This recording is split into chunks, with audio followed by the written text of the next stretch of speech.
Hey, this is Dave from metalepidemic.com. Thank you for checking out our YouTube video. Please feel free to hit the subscribe button below if you like this type of content, and we hope you enjoy the review.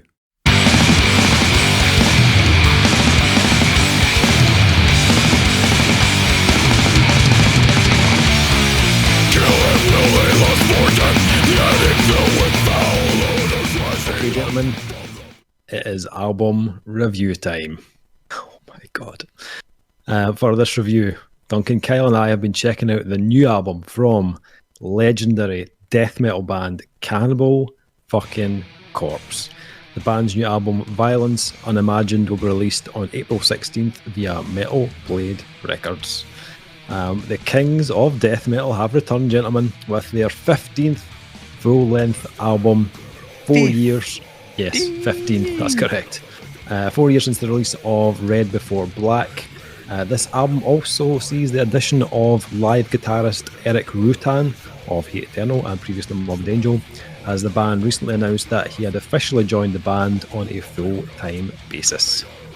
So, if you have listened to any of our podcasts, watched any of our reactions on YouTube, then you'll know how much we were all looking forward to hearing this new album from Cannibal Corpse. Just watch the last reaction we did and you'll see the excitement in our faces.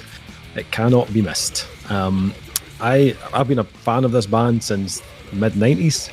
I think Tomb of the Mutilated was my first experience of Cannibal Corpse.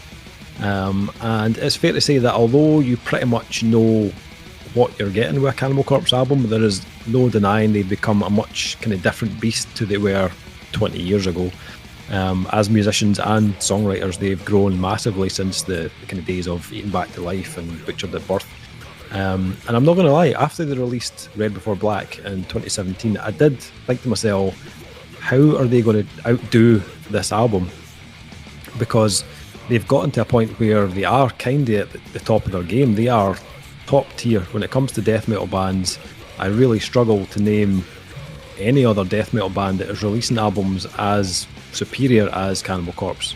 Even the big guns, even your like Morbid Angel and Suffocation, Obituary, Nile, although they are all in the upper echelon of death metal bands, Cannibal Corpse for me are way out in front.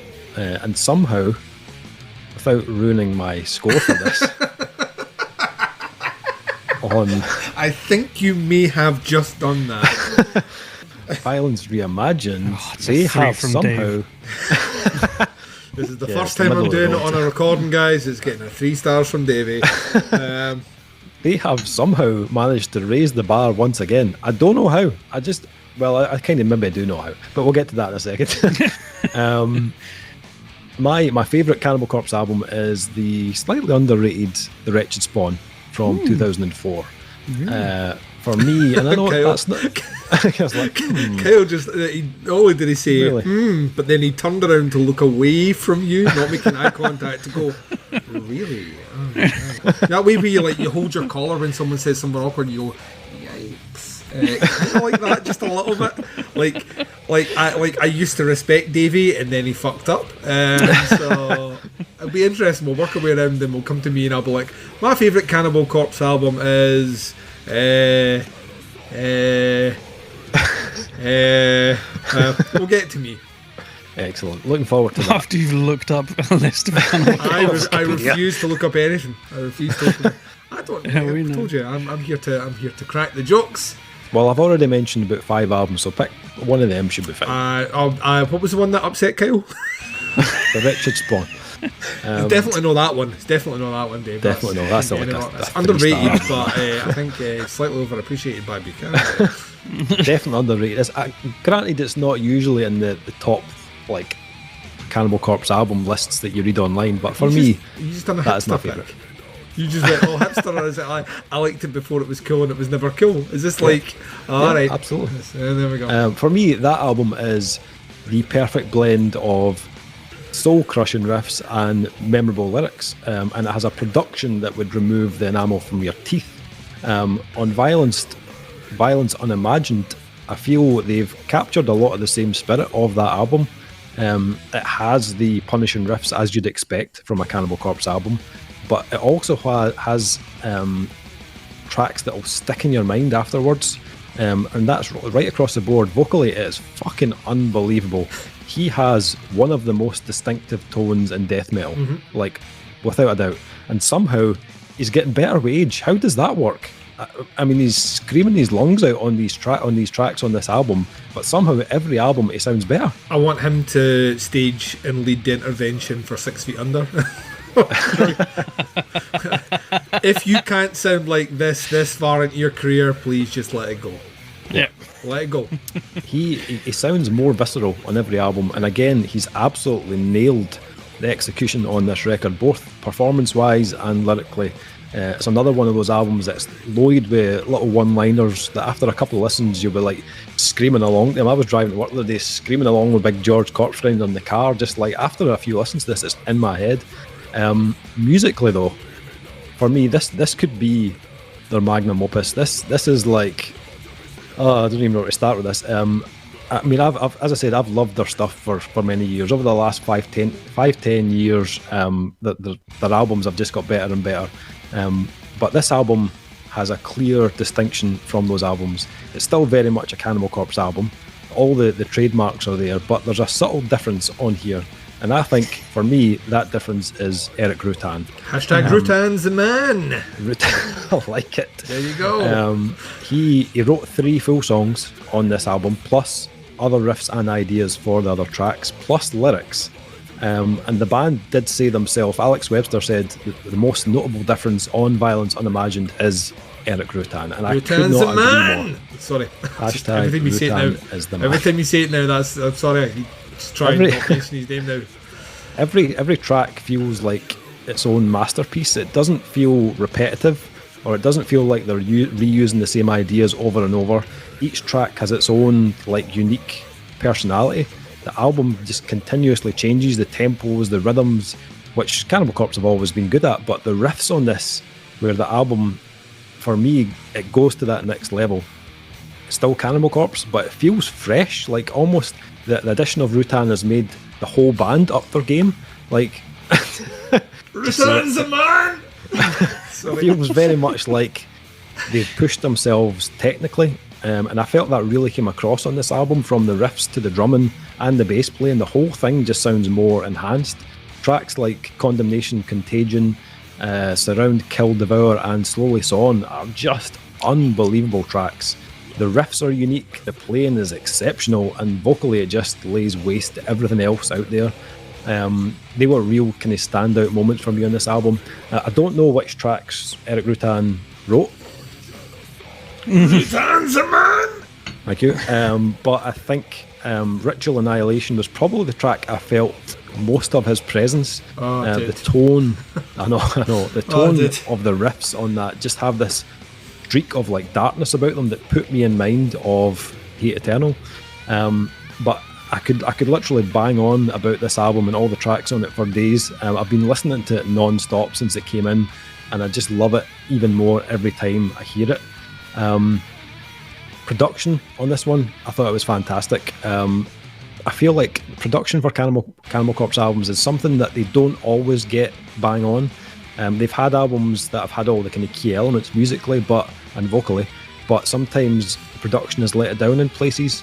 But Eric Rutan has done a stellar job with this. Rutan's a man! He's in charge of the production. He's done a couple of the albums in the past, but the production on this album really just accentuates everything that's going on musically. The riffs sound meaty as hell, and the blast beats just sound devastating. But it's not overproduced either. It has a very kind of natural quality to it, which I think just suits the band out the ground. As you can hear, I absolutely loved this album, and I didn't think it was going to be possible after they released that last album, but somehow they've managed it. Fucking outstanding, gentlemen. What did you guys think? Was it a 3-star album for you guys, or what are you thinking? Duncan? Don't know if you know this about me, Dave, but I've been listening to Cannibal Corpse since about 1996, 1995. Big fan. My favourite album is Ouch, I've Just Banged My Toe, You Fucker. One of my favourite. Now, I'm like on this recording, I will assume the role that I usually do when it comes to death metal. You may or may not have picked this up. I'm not the biggest death metal fan. right? And I think what we've found in the past is that I have my lane, and I stick to my lane. And my lane is, I don't like the super precise technical death metal stuff. I find it entertaining for a bit, but unless there is a ton of diversity in there and they're trying lots of different shit, it bores on me really, really quickly. I don't think there's any personality on it. I think there's great musicianship, but not a lot of personality. Cannibal Corpse are a band that I feel like I'm going to be giving exactly the same sort of review that I did when we talked about Napalm Death. They're a band that I've always been aware of, that I've always listened to when they brought out stuff, but I can never say with a finger directly on it, yeah, this is the best Cannibal Corpse album. But you know, I've never measured that as any sort. It's never been a measurable for me. It's been a case of, I like this song. Yeah, the albums are 10 years apart, but that doesn't bother me. I've always appreciated what they've done, but I've never really loved what they've done. Some of the bands you mentioned before, similar boat. I've always appreciated Morbid Angel and what they do. I can never say hand on heart, I've loved the Morbid Angel album. I like their stuff. There's tracks I'll check out for sure. Nile's another great example of a band that, you know, I appreciate a lot of what they're doing. Never loved what they're doing. And we went through what Dave proclaimed as the year of death metal last year. You know, banners, whistles, you know, marching bands, ticket parade, fireworks even. This is the year of death metal. And it was for maybe you and Kyle, but it really wasn't for me. Right? And the reason it wasn't for me is that, well, you look at my 20 list. My top 20 list had, one death metal band on it. And it's because only one. I think there was the only one on there. I think there was other bands that used death metal elements but weren't death metal bands. Did you have Skeletal Remains in yours? Sorry, two. There I've two. But here's my point. Skeletal Remains made that list because they had a 90s vibe, right? And I think that's where I lie on it. I think there's something about me that gravitates more to an old school death metal vibe than there is to the new school of death metal, where you could argue the playing and proficiency is better, and there could be reasons behind that involving producers. I'm not looking at Kyle. And like no, I've got my shirt on. Of course, you're not looking at me. Wait till later. But the proficiency and the musicality is a lot better. But like I say, the personality's gone.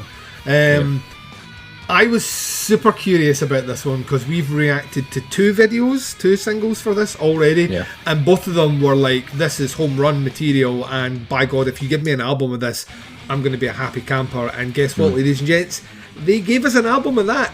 I joked. Gave us an album better, actually. I think so. I think they're not the best songs on the album. Nowhere totally. near the best songs have been released as singles. I will say this, I made a comment on, I want to say it was the first reaction video, which was that Murderous Rampage? I think so. Sure. And what I said was that there was a bit of the Slayer in there, right? And I think that's a very dismissive comment to just throw that out there. I did not mean they sounded like Slayer, but what I meant was that when it hit in, as soon as I heard it, I was like that, right, I know exactly what I'm getting. Like 100% what I'm getting throughout this whole song. I know, I can predict where the rhythm's going to change. I can predict where blast, and there was something satisfying, and it was like a warm blanket, weirdly, a warm bloody blanket right over me. And I gravitated to it. And then we listened to the second one, which certainly had more going on, which I think was Inhumane Harvest. I think it was the other way around. I think Inhumane Harvest was first. Right, whichever way it was, the first track I heard, Warm Blanket. Second track I heard, a lot more kind of things going on. Really enjoyed it. So once again, I wanted to hear what they were going to do, but I think Rutan's the man might be. I didn't know he was the live guitarist. There's a strict feel here where I noticed a lot more of what the guitars were doing on it. Like in previous Cannibal Corpse's album, the guitars are there for sure, and I pick out the occasional awesome riff, but I'm really focused on what the singer's doing. Big Corpse Grinder is like, you're right, we're going to get to vocals in a second. It's going to be a long review. But I was like hyper laser focused on what the guitars were doing on this. Every single riff on this album is fucking incredible. Like, absolutely incredible. Played at pace, with tons of technique, lots of flair, crushing segments. We spoke about this before Kyle showed up tonight, where I was like, that, can't wait to talk about this album. There is a riff in the middle at the breakdown on track 6, Ritual Annihilation, where when I heard that, I literally thought to myself, this might be the best metal riff ever written. I was like, when it hit, and I was just like, oh fuck yes, like just like straight away, just fucking floored me. And then when you realise the rest of the album is basically a mishmash of riffs that are like that, it's incredible to listen to. I think the drumming work on it is absolutely fucking phenomenal. That's never been an issue for Cannibal Corpse. It works here as well. What I love about the drums is there's so much. I'm using this word a lot tonight, but I think it really accurately describes a lot of what we're going to be discussing tonight. There's just a lot of personality on this. Like, the drums, like, just feel like not bog standard, because you could just be a bog standard, death metal drummer in a band like this, and it wouldn't hurt the band, but it wouldn't make the band sound like they sound here. The drummer is doing some really fucking great stuff. His bass pedal work is fucking tight as fuck. The bass is so audible, and I wanted to hug the bass player, because the bass is the last thing I think about on a... Sorry, Kyle. It's the last thing I think about on a death metal album, because usually it is inconsequential. It usually doesn't add anything on a death metal album. The bass is usually there just to add like another little level, but don't worry about what he's playing. It's maybe the same as the guitars, but like... On here, the bass is so fucking clear, so crystal. Once again, bass is doing some cool stuff as well. Not always following identically what the guitars are doing, which I like it. It adds, wait for it, personality. And then you bring the vocals in. This might be my favourite performance of his. Like hands down. I think you're right. I think where a lot of death metal vocalists suffer over time, mostly because the tone that they're doing is not a tone a human should do for prolonged periods of time. I just think it's either, and I'm gonna lean in towards, I think he's just got the technique, like, could be perfect. Yeah. I don't think this hurts him, like, at all, where I think you can, once again, see the aforementioned 6 Feet Under, you do it too much, you can fuck your vocals for good, and a lot of good men have lost their voices that way, Dave. Pour a 40 out for our fallen death metal singers. But like, I think he just has a tone that he hits, and it works, but it's not just that I can sit in this one tone and it's going to work here. He's got great range. His delivery is like accentuation on the words is crystal. You can hear the weird thing, like unlike a lot of death metal vocalists, we mentioned it before, I can make out what he's singing. Like, I can make out the words. And it's not because he's been raised in the mix. Can't remember the name of that band, but it's not because he's been raised in the mix. It sits perfect. The production on this is a revelation. Fucking incredible. And I will say that I can say comfortably my favourite Cannibal Corpse album is Violence Unimagined. See, I can say that. I can say that with ease now, and I will remember the name of this album for the next time. But I think there's not one bad song on this album. I actually would go one step further, and I would say this is a collection of perfect death metal songs. So, I'd like this, to me, is the napalm death of this year, in a band that has a long storied career that I paid partial attention to, that have released something that has made me get really excited. And between this and Sanguisugabog this year, Dave, I think this year might be the year of death metal. So there you go. Interesting. Some high grades coming unless Kyle shits on our pool. Here we go. We're going to roll the dice here. Kyle, what did you make of it? I'd like to talk to you guys about drum samples. And how they're not used on this album. How they're not fucking used on this album! Yes! We're all dancing. This is 2021, and this is how you record a death metal album. With no drum samples, and none of that shit. There's been a trend recently of producers, you said it before about another thing on the podcast, producers producing an album for the band, for the sound of the band. Yeah. It's been a trend recently, I've noticed, like, with a few different bands, except for death metal, but for a few different things, I can't remember any of the band names, but I've said it a few times, like, yeah, this was produced for the album, and this sounds like the band, and the producer got with the band and did something for the band, and that's how they sound. It's happened here. Like, the past two albums, I really loved. Red Before Black, and my favourite Cannibal Corpse album is A Skeletal Domain. Because it's amazing. I've also been listening to them since the mid-90s and stuff. I got into them around Tomb of the Mutilated as well, because a friend of mine wore the t-shirt. I was like, that's fucking hilarious. What band is that? And yeah, but those two albums, I thought A Skeletal Domain, I think I reviewed it for Rock and Reel back in the day. And I think I gave it a top score then, and it's been my favourite since. Red Before Black is amazing as well. Yeah. But I don't know why. For me, I just always go back to that one. But this, it tops everything they've ever done. I don't, and I think it's because of hashtag Duncan, Mr. Return. Returns the man. Get that train then. Get that train. What a wade. You can have that, Cannibal Corpse. That's on you. Yeah, you can have it. I mean, not only are the riffs amazing, but they're doing something sort of, I don't know how new, because they're not really paid attention to it, but so it must be kind of new, but they're using like different parts in each ear in the stereo field on the guitars, and that like just pulled them up so far since the last couple of albums. You know, they're doing it quite a lot more on this, and I think that's a Return thing. Could be. Yeah, it could well be. And I was just like, some of it was just like, wow, that works so well, unbelievably well, and I really loved it. The production, yeah, just totally fits the tone of the album. They go back to the old school thing. No drum samples, no fucking weird fuckery. Absolutely just those guys not in a room because it's COVID, and I read the notes, and Alex Webster recorded his bass in his house and sent it to Florida. It was like, cool. I mean, but they can still do that. They're such high-grade musicians. They can just do that.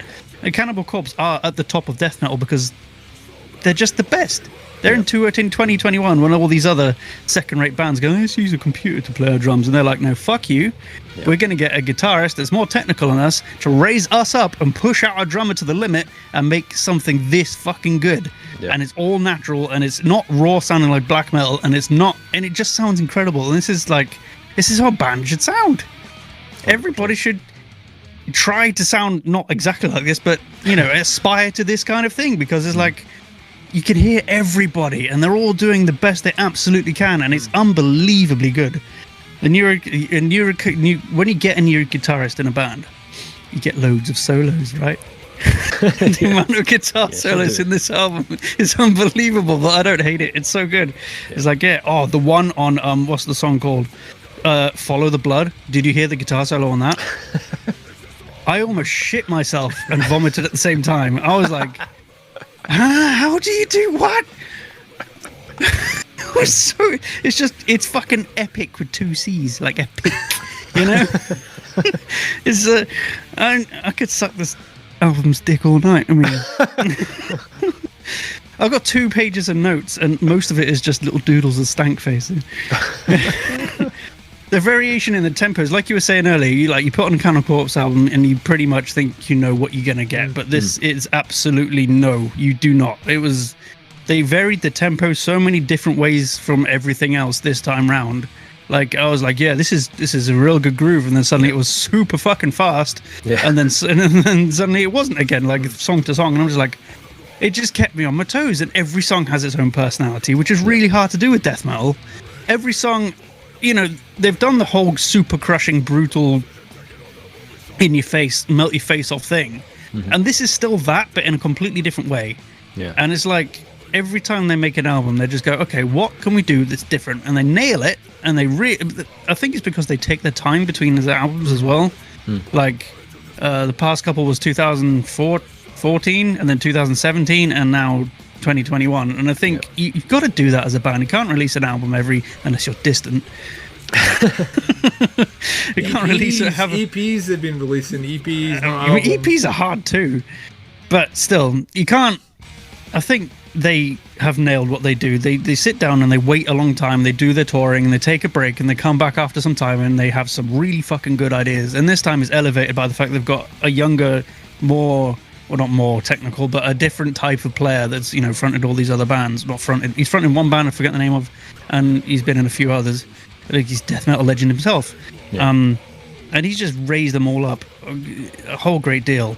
Yeah. And I just don't understand how they did it. I said it, you know, in 2000, whichever 14, 15, when Skeletal Domain came back. I was like, they saved up all their best riffs and put it on this album. Red Before Black came out. I was like, how the fuck did they get even more amazing riffs out of them? And then again, I'm saying it now. Like, how do you keep doing it? I have trouble writing one riff a week. And they're like, just every riff's amazing on this album. There's no filler. None of the songs are filler. It's every single one is amazing. The bass tone. Alex Webster is absolutely a bass legend. And fun fact, I'm endorsed by the same bass company as him. Ooh, see how he dropped that in there? Just dropped it. Yeah. As if it was nothing, Dave. Like, actually, I got whiplash from that comment. Yeah, I met Alex Webster in 2014 or something after one of their gigs in Oslo, and we hung out for ages and just talked about bass. That was it. Nothing else. Just bass. And it was one of the best conversations I've ever had about his knowledge of the instrument goes so deep. I didn't even know there was that deeper level. I was do you know this turning knob thing here? It switches it on, Kyle. You were like, what? Fuck, you got one that turns on? Man, I got to talk to my band. And they're like, yeah, once you get past level 2, you can actually plug it in. These other strings make noises. What? Yeah. No, we had a very in-depth. He taught me about the 3-finger technique, which sounds dirtier than it is. Yeah, my wife loves it's that. not. I'll speak to you later about that. Yeah, we all will. Trust me. Did it wrong. I've been doing this since 2014. I'm a fucking master. 3-finger master blaster. Nice. Oh yeah. I don't know what else I can say about this, but the bass tone it's different than previous ones. It's more, I mean, there's some passages in there when I heard on the bass, it was almost like a jazz tone. I'm not kidding. It was like quite honky in the mid-range, and it was like, and I was like, but for a solo part, for a bass, that makes perfect sense. Yeah. You know, not necessarily in death metal context, because you want it distorted as fuck in the high end and really clean and low end, but they made that sort of jazzy tone work. In just like a little bass fill, and I was like, that sounds incredible. That's something you should listen to on a way different type of album.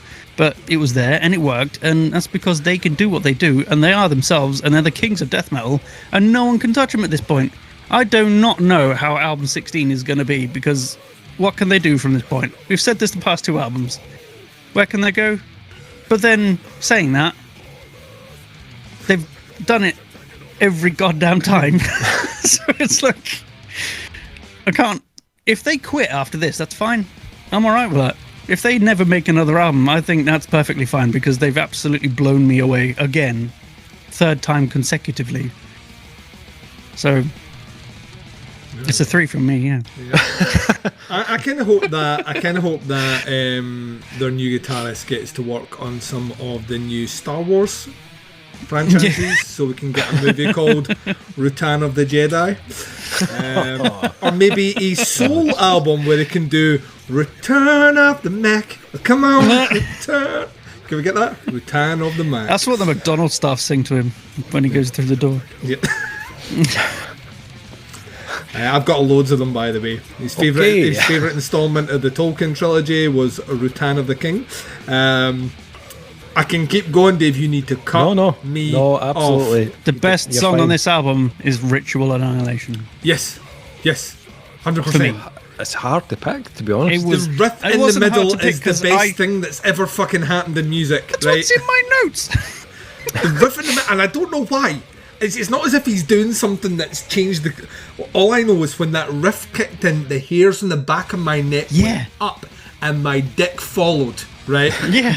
So it was like, you can't see it because it's a podcast, but I'm making a stank face. There's a just thinking about face. It. Yep. It was like, what? I could not believe something it. Something about it. I don't know. Yeah. It just kicks in, and you're like, holy fuck. And it's not. Yeah, I can't. It's a 3. Yeah. This is the longest album review ever. I love it. I love everything. It's because it's so goddamn Dave good. has never been so happier. Much shit to say about never albums, been happier. Honestly, this is like Dave's Christmas morning. I know. He's even wiped the tears away. People cannot see this. It's a beautiful moment. I mean, I don't even think we need to mention ratings, but we'll do it anyway. I really struggled to find any fault in this, and I tried. Honestly, I tried. I was probably being overly critical when I was listening to this, but really, this is just Cannibal Corpse at their very best. I have no negative things to say about this at all. It is a 5-star album. It's my first 5-star of 2021. 5 out of 5. Duncan.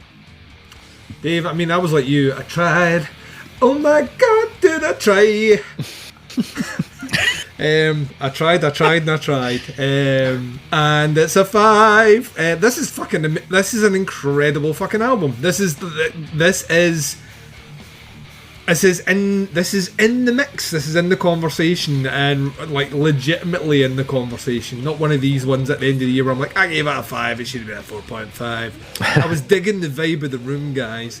No, this is this is the first Cannibal Corpse album that I've listened to 3-4 times all the way through, and each time when I finished it, I was like that. I could just do that again. I mean, it's my house. I'm an adult. I'm almost 40. No one can tell me what to do. I'm gonna press play. Oh, it's playing again. It's legitimately this is top tier death, and this is the death metal I like. So Dave, see when you're like hitting me with your shit that you do about like death metal and all the rest. Unless it sounds like this, put it in the bin, right? That's what I'm saying. Like, unless it's this in the bin, it goes right in the bin with the plums. Done. Right, get in there. Right, there we go. 5 out of 5. Well done, guys. You don't need my endorsement at all. I was a lapsed fan, but yeah, like if only everything in life was this good. Also, fair play to you. You released 2 music videos which had screen grabs of your artwork, and I could count the cunt hair on that old woman. That is impressive. That's worth a 5.5 for this album. That's a grade, isn't it? Can we do that? No? 5 then. 5 then. Dave's discounting the cunt hair. Okay, right, 5 out of 5. Yeah, Kyle? That's another point to this album, is that artwork pushed it to another level. They were like, they've had some awful, disgusting album covers, but this was like, what can we do to top that? I know, and they did it, and it's just like, you just know how to top yourself every time. The David Bowies of death metal. The David Bowies of death metal.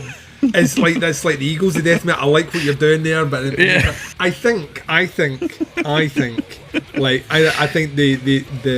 the kind of conversations that happen involving artists for this one is, can we get something instantly banned? We can. Yeah, that's what we want as our artwork for this album. Can we do that?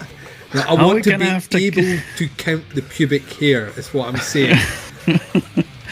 Are we gonna have to sell this album in a black veil to hide its shame from God? You know.